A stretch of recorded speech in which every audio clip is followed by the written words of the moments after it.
Industry వాళ్ళ హెల్పా ఉమ్, ఎవరూ చేయలేదు బాయ్. ఉమ్, సి ఎట్లుంటుందంటే ఎవరైనా పలకరింపు వరకు బాగుంటుంది, ఉమ్, పలకరింపు దాటి ఇంకోటి ఉంటుంది ప్రాసెస్. ఉమ్, అది కొంచెం చాలా దగ్గర మనుషులే చేస్తారు. ఉమ్, ఉమ్, ఆ పలకరింపు దాటి ఇంకో ప్రాసెస్ ఏంటంటే నేనున్నాను ఉమ్, ఉమ్, అనే ధైర్యం ఉమ్, ఇవ్వడం అనేది అదొక కైండ్ ఆఫ్ ఇది. ఉమ్, ఉమ్, అది కాక ఇంకో పద్ధతి ఉంటుంది చూసావా, ఉమ్, అక్కడికి ఎవరు రారు. ఆ, సో నేనేమంటున్నానంటే ఎవరు రారు అన్నాకంటే ఎందుకు రావాలంటున్నా, అవును. ఎందుకు రావాలనే డౌట్ కూడా ఉంటుంది. ఇప్పుడు సడన్గా నేనే ఉన్నా, నా దగ్గర ఉండొచ్చు ఉండకపోవచ్చు, నేను చేయగలగచ్చు చేయలేకపోవచ్చు. చేయలేని పక్షంలో నేను చేయలేదు అంటే అవతలుడు తప్పు పట్టుకుంటాడు, ఉమ్, అలానే నేను తప్పు పట్టినట్టే. ఉమ్, సో ఏంటంటే మనం అవతలని తప్పు పట్టే బదులు అట్లీస్ట్ పలకరింపులు ఉమ్, అవన్నీ ఉన్నాయనుకో కొంచెం okay, happy feel. Happy feel అవుతాం. బేసిక్గా పెద్దగా ఎవరు పలకరించలేదు. కొంతమంది ప్రముఖులు మాత్రం ఫోన్ చేశారు, ఉమ్, పెద్దవాళ్ళే ఓకే. ఫోన్ చేసి జాగ్రత్త, ఉమ్, బాగానే ఉన్నావు కదా, ఉమ్, ఏదైనా ఉంటే నాకు ఫోన్ చేయి ఉమ్, అని వాళ్ళు చెప్పడం వాళ్ళ బాధ్యత. చెప్పారు. చెప్తామంతే. నిజంగా ఆన్ స్పాట్కి వచ్చేటప్పటికి ప్రపంచంలో ఎవడేం చేయడరా, ఆ, నీ దగ్గర డబ్బులు ఉంటేనే నువ్వు బతుకుతావు, ఇది కలియుగం పాలసీ. ఉమ్, నీ దగ్గర డబ్బులు లేకపోతే చచ్చిపో, ఉమ్, స్ట్రైట్ పాలసీ. పెద్ద స్టేట్మెంటే. చాలా పెద్ద స్టేట్మెంట్ ఇస్తున్నా. ఉమ్, సంపాదించే ఓపికన్నంతసేపు సంపాదించుకో, నీకుగా నీకేదైనా హడులు వస్తుందేమో చెప్పలేనని దాచిపెట్టుకో. ఉమ్, అంతేగాని మన దగ్గర డబ్బులు లేనప్పుడు ఎవడో వచ్చి మనకు హెల్ప్ చేస్తాడనేది పచ్చి అబద్ధం. బాగున్నంత వరకే బాగున్నావా అని అడగడం, బాగాలేనప్పుడు బాగున్నావా అని అడిగేవాడు ఉండడు. ఉండడు. ఇండస్ట్రీలో మన జనాలకి బయట నుంచి జనాలను చూస్తే వాళ్ళకి ఏమనిపిస్తుంది, ఈడిగేంట్రా ఇండస్ట్రీలో సినిమాల్లో పనిచేస్తున్నాడు బాగానే వస్తాయిలే అనుకుంటాడు. కానీ వాడికి తెలియదు మనకి ఎంత వస్తున్నాయి అనేది, ఆ, ఎంత చెట్టుకి అంత గాలి. ఉమ్, ఇప్పుడు మనం చెప్తామా ఏంటి, రోజుకి 5,000 తీసుకుంటున్నామని ఉమ్, చెప్పం. చెప్పం. 15,000 వచ్చినప్పుడు చెప్పామా, 30,000 వచ్చినప్పుడు చెప్పామా. ఉమ్, సో ఎవడు మనకి అవతల నుంచి చూసేవాడు ఏమనుకుంటాడంటే వీడికి ఎన్ని లక్షలు వస్తున్నాయి అనుకుంటాడు. కానీ ఆబ్వియస్లీ మనం ఆ మెయింటైన్ చేయకపోతే మనం రేపొద్దున ఇంకోటి పిలవడు. ఉమ్, ఆడు పిలవాలంటే మనం మెయింటైన్ చేయాలి. అవును, ఈ మెయింటైన్ కోసం మనం ఎన్ని కడుపు కొట్టిన రాత్రులు ఉంటాయి, అవును, తిని తినక. ఎందుకంటే ఇప్పుడు ఖర్చు అయిపోతే మళ్ళీ రేపు పొద్దునెట్ట. అవును. ఇప్పుడు ఏంటంటే జీన్స్ బాగాలేకపోతే చిరిగిపోయిన జీన్స్కి వెళ్తే టోన్ జీన్స్ అంటారు చూసావా, అది స్టైలిష్. ఆ, కానీ ఆ టోన్ జీన్స్కి ఆ, ఈ టోన్ జీన్స్ ఎందుకు వేసాడు అనేది తెలియదు. తెలీదు. ఆ, ఆ, స్టైలిష్ కోసం మనం చింపుకుంటున్నాం, ఆ, కానీ ఆ చింపుకునే దాని వెనక పెద్ద స్టోరీ ఉంటుంది, అది ప్రపంచంలో ఎవరు చెప్పడు. అలానే ప్రతి ఆర్టిస్ట్ లైఫ్ ఏంటంటే గాజు వెనక బొమ్మ. ఉమ్, వాడు ఎంత అందంగా తయారైతే ఉమ్, కింద నుంచి వెళ్ళేవాడు చూసి భలే ఉన్నాడు అంటారు. కానీ ఆ గాజు ముందు ఆ జనాలు చూడడానికి ఈ బొమ్మ దగ్గరికి రావడానికి వెనక ఎన్ని బొమ్మలు వేసుకున్నాడు అనేది వీడికి మాత్రమే తెలుసు. అన్న నీకు చాలా మంది ఫ్రెండ్స్ కదా, పెద్ద బ్యాగ్ పెద్ద ఎక్కువ, చాలా ఎక్కువ మంది, నీకు ఎక్కువ సర్కిల్ ఎక్కువ. ఆ సర్కిల్లో ఎవరు చూడలేదా పోనీ? ఏమని లైక్ ఇలా అన్నకు మనం తోడుండాలి, అన్నకి ఏదో ఒకటి చెయ్యాలి అని. అదేంటున్నారా, మనం ఎక్స్పెక్ట్ చేయకూడదు ఫస్ట్ థింగ్. ఉమ్, ఆ టైంకి వచ్చినోడు మనకి హెల్ప్ చేసినోడు చాలా గుడ్ పర్సన్. ఉమ్, మనతో పాటు ఉండేవాడు best friend. Um, best friend అయినా హెల్ప్ చేసేవాడైనా ఏదైనా um, financially um, no one will help. అవును, డబ్బుతోటి ఎవడు నీకు హెల్ప్ చెయ్యడు, ఉమ్, ఇది పక్కా రూల్ ఇది. ఓకే, ఎందుకంటే వాడి దగ్గర ఉండొచ్చు ఉండకపోవచ్చు, మనం కంప్లైంట్ చేయడానికి లేదు వాడిని. ఉమ్, ఉమ్, అవును, మన దగ్గర డబ్బులు ఉంటేనే. ఉమ్, నేనేమంటానంటే ఆ డబ్బు ఉంటే బతుకు, ఉమ్, ఉమ్, డబ్బు లేకపోతే చచ్చిపో. ఓకే. అంటే ఇవన్నీ బయట జనాలు మాట్లాడే మాటలుంటాయి, కొన్ని పతివ్రత మాటలంటారు. అవును, మనం ప్రేమిస్తే చాలు, ప్రేమ వెనక్కి వస్తుంది, వస్తుంది. రెస్పెక్ట్ ఇస్తే అవతలోడు మనకు రెస్పెక్ట్ ఇస్తాడు. ఇవన్నీ మన లాంగ్వేజ్లో అద్భుతమైన కబుర్లు అంటాను. వేలంగి మామయ్య అట్లా. అవన్నీ అయ్యే మాటలు. ఏ, ప్రతి వాడు నీ చుట్టూ తిరిగే వాడు ఉమ్, ఎవడైనా సరే ఉమ్, నువ్వు బాగుంటేనే నీ చుట్టూ ఉంటారు, నువ్వు బాగాలేకపోతే ఎవరు ఉండరు. ఓకే, నీ ఇంట్లో పెంచుకునే కుక్కతో సహా రోజు దానికి చికెన్ మటన్ పెడితే నువ్వు డోర్ దిగగానే పరిగెత్తుకొచ్చి మీదెక్కుతుంది. ఉమ్, ఒక 2 నెలలు పెట్టకు. మన కలుగుతుంది. డోర్ తీస్తే ఆ మూల కూర్చొని ఉంటుంది రా అది. అంతేనా? వచ్చాడు బొక్కేయడని అది తిరుగుతుంది. అయిపోయింది, సింపుల్. ఓకే. అరే నీ కళ్ళ ముందు పెరిగింది అది కుక్క, నువ్వే పెంచావు దాన్ని, అదే పట్టించుకోదు. ఇంకా మిగతా వాళ్ళు మనం ఎక్స్పెక్ట్ చేయడం తప్పు, మనదే తప్పు అంట. మనదే తప్పు. మనిషిని ఎక్కువగా ప్రేమించడం మనదే తప్పు. అతిగా వాడి మీద ఆశ పెంచుకోవడం అదే తప్పు. అది ఎవరైనా సరే ప్రపంచంలో ఈ బెస్ట్ ఫ్రెండు వీళ్ళు లేకపోతే నా జీవితంలో ఇవన్నీ కష్టం రా, అంతే జరగవు. కలికాలంలో అసలు జరగవు. ఇంతకు ముందు ఉన్న 3 కాలాలు బ్రహ్మాండంగా జరిగాయేమో. 4 పాదాల మీద న్యాయం నడిచింది, 2 పాదాలకు వచ్చింది, 3 పాదాల మీద గుర్రం పరిగెత్తింది, అన్నీ బాగుంటాయి. ఈ కలియుగంలో అది జరగదు. కలియుగం is only depends upon money. If you have money you live, if you don't have money please go head. అది హెల్లా బెల్లా వెళ్ళా అనేది. అన్న నువ్వు హాస్పిటల్లో ఉన్నప్పుడు కొన్ని యూట్యూబ్ ఛానళ్ళు కానీ కొన్ని ఛానల్స్ కానీ నీ మీద చాలా చెత్తగా, చాలా తప్పుడు రాతలు, కొన్ని అతి మించి రాతలు రాయడం జరిగింది. బయటకు వచ్చాక మీరు చూసి దాని మీద ఎప్పుడైనా రియాక్ట్ అవ్వాలి కానీ దాని గురించి మాట్లాడాలి కానీ నీకు ఏమైనా అనిపించిందా? అనిపించలేదురా. ఎందుకన్నా? థ్యాంక్స్ చెప్పాలనిపించింది నాకు ఒక్కటి, కానీ చెప్పలేకపోయాను ఎవరికి. అందరు యూట్యూబ్ ఛానల్కి థ్యాంక్స్. ఎందుకన్నా థ్యాంక్స్? కనీసం రాశారు కదా. ఓకే. నేను కొన్ని ఛానల్స్ నేను బయటకు వచ్చిందో చూసా. చంటీకి హార్ట్ అటాక్, చంటీకి బైపాస్ సర్జరీ డైరెక్ట్గా వాడే వచ్చి చేసాడు, ఇట్లా తీసి వైర్లు వేసి వాడే చేసాడు. మనకి ఇక చంటీ లేడా ఇవన్నీ రాశారు బాగానే. ఎవరో బాగా తెలిసిన నీలాంటి ప్రముఖులు కొంతమంది పరిచయం ఉన్నవాళ్ళు కొంచెం డీటెయిల్డ్ మ్యాటర్ రాశారు. ఆబ్వియస్లీ వాడు ఎందుకు రాశాడు అంటే వాడి క్లిక్స్కి వాడికి కావాలి, లేదా వాడి ఛానల్ ఎందుకు చూస్తారు? రేటింగ్ కోసమే. ఆ క్లిక్ కొట్టడానికి కదా వాడు పెట్టుకుంది. నేను అలా అయినా వాడికి ఉపయోగపడ్డాడు కదా, నేను అలా అయినా వాడికి ఉపయోగపడ్డాక థ్యాంక్ యూ ఫర్ రికగ్నైజింగ్ మీ.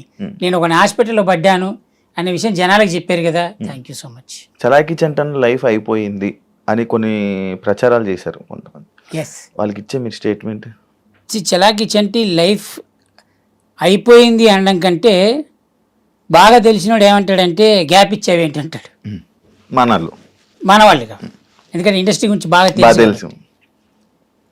కానీ గ్యాప్ ఇచ్చానా గ్యాప్ ఇచ్చారా అనేది తెలియదు. రైట్, భగవంతుడు సాక్షిగా చెప్తున్నా, నేను తినే తిండి సాక్షిగా, నా ఒంటి మీద ఉండే వస్త్రం మీద ఒట్టేసి చెప్తున్నా. నా ఒంటి మీద ఉండే వస్త్రం అనే పదం ఎందుకు మాట్లాడానంటే చూసే ఆడియన్స్లో కొంతమందికి మాత్రమే అర్థమవుతుంది వస్త్రం అనే పదం ఎందుకు వాడాను.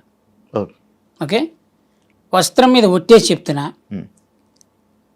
నాకు ఈగో ఉందని, నేను షూటింగ్కి వస్తే కొన్ని అడుగుతానని, నా గురించి బ్యాడ్ ప్రొపగాండా చేశారు, నాకు సంబంధం లేని విషయాల్లో నన్ను ఇరికిచ్చి, నా కెరియర్లో జరగాల్సిన కొన్ని సంఘటనల్ని ఆపేసి అలా చేసిన ప్రతివాడు నా వస్త్రం మీద ఒట్టేసి చెప్తున్నా, ఇంతవరకు ప్రపంచంలో నేను ఎప్పుడు ఎవరికి చెప్పలేదు, సర్వనాశనం అయిపోతారు ఆ కొడుకులు. ఆడెవడైనా సరే నేల నాకేస్తారు. ఇది నా శాపం, ఇది కడుపు మంటతో చెప్తున్న శాపం ఇది. నాకు ఈగో ఉంది, నేను కొన్ని అడుగుతాను, ఇవన్నీ ప్రొపగాండా చేసి నాకు జరగాల్సినవన్నీ కొన్ని జరగాల్సిన సమయాల్లో ఆగిపోవడానికి, అది ప్రత్యక్షంగా కానీ పరోక్షంగా కానీ అలా ఆపడానికి కారణమైన ప్రతి ఒక్కడు సర్వనాశనం అయిపోవాలని నేను భగవంతుని రోజుకి 100 సార్లు కోరుకుంటాను.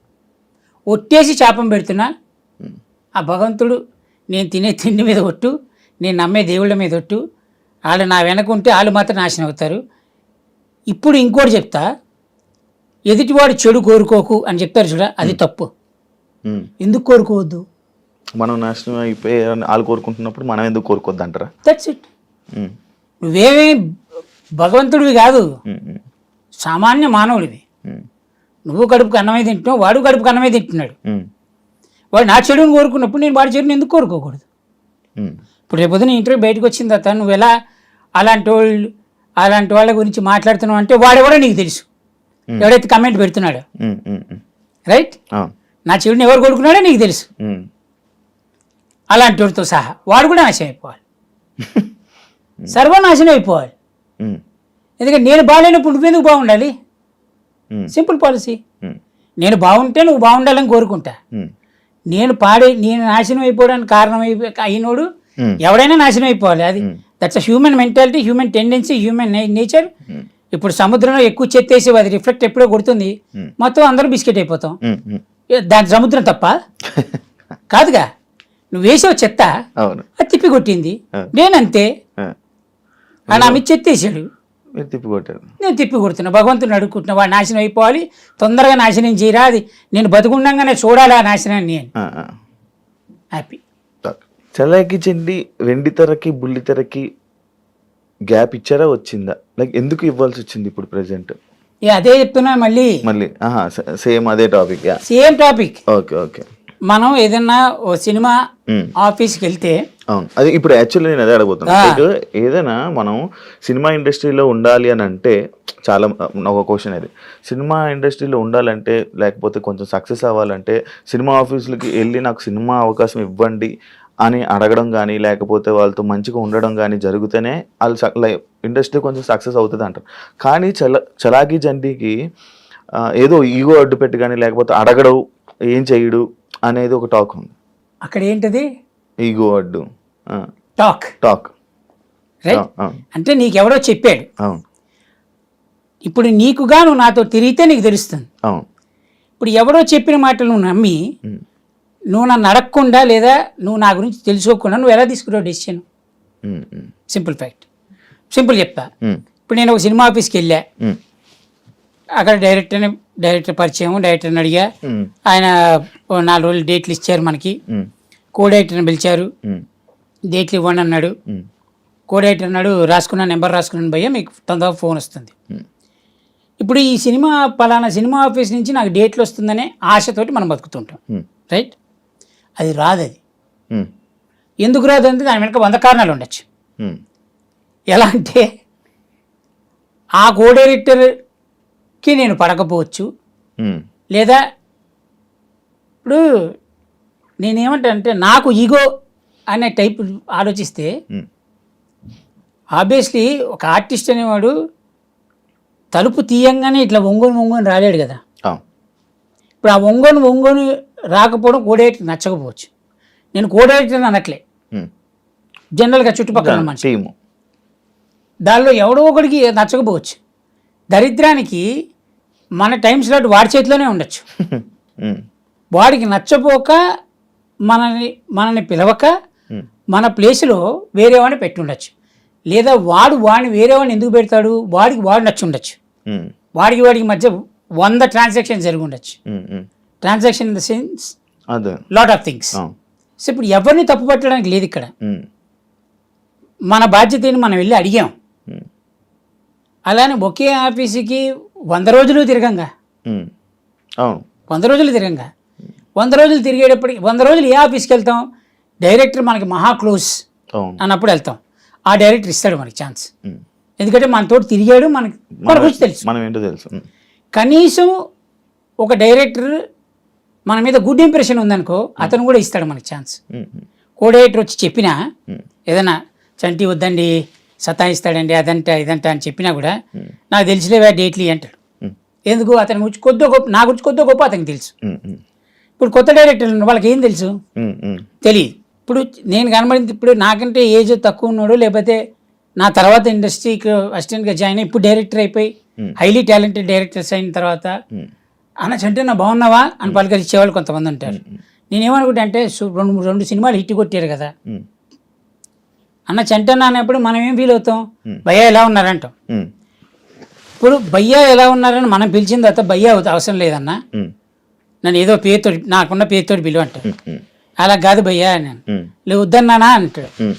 ఇప్పుడు మనం పేరుతోటి పిలవడం మొదలెట్టాం. ఈ పక్కన ఉంటారు కొంతమంది. ఇప్పుడు ఈ డైరెక్టర్కి నాకు జరిగిన కాన్వర్జేషన్ వీళ్ళకి తెలియదు. నేను పేరుతో పిలిచిన రావడం వల్ల ఇది ఒక సంఘటన జరిగింది చెప్తున్నా. జరిగింది.